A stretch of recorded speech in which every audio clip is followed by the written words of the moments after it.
person who was at the Capitol that day, as you know, was your vice president, Mike Pence, who says that you endangered his life on that day. I don't think he was in any danger. Mr. President, do you feel that you owe him an apology? Bruh, this is why this is gonna Democrats, if this is their strategy, they are fucked. There is not a single independent, not a single working class person who gives a fuck about Mike Pence. You guys really you guys gonna lean on this? Oh my God, Mike Pence was afraid, vote against Trump. This shit is not gonna fucking work, man. Jesus Christ. No, because he did something wrong. He should have put the votes back to the state legislatures, and I think we would have had a different outcome. I really do. But he doesn't have the authority to do that, as you know. What? The vice president does not have the authority to reject those. Are you ready? Let's have this one results. out just now because it's interesting. Let's keep it interesting, right?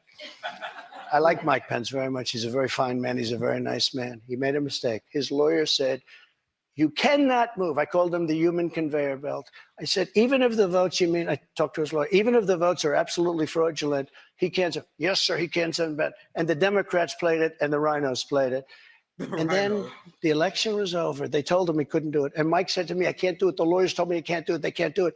But the lawyers were wrong because right after the election, they all met, the rhinos and the Democrats, and they worked out a plan to make sure that future vice presidents don't do what I said you could do. That's not what happened. You're referring to the Electoral Count Act. I've read that. There is no authority. No, legal experts, including Republican legal experts, say that he does not have that authority, Mr. Caitlin, President. But I want to why move did on. they change the law then, saying that you can't do it? They didn't change the law. They strengthened the law because they were worried about they presidents strengthened exploiting. it, meaning you could do it.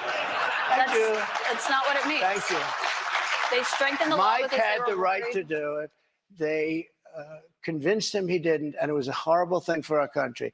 If you would have sent those votes back to Georgia, Pennsylvania, and other states, Wisconsin, which if you look at Wisconsin, they virtually admitted now that the election was rigged.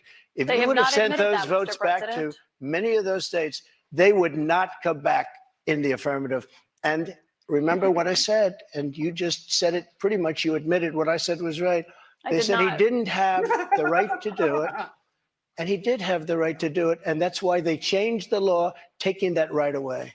I should note that your campaign paid for a recount that happened in Wisconsin. It actually had more votes for President Biden by the end of it. But I want to move on to Wayne Beyer. He's a retired attorney from North Conway. So many illegal votes were cast in Wisconsin.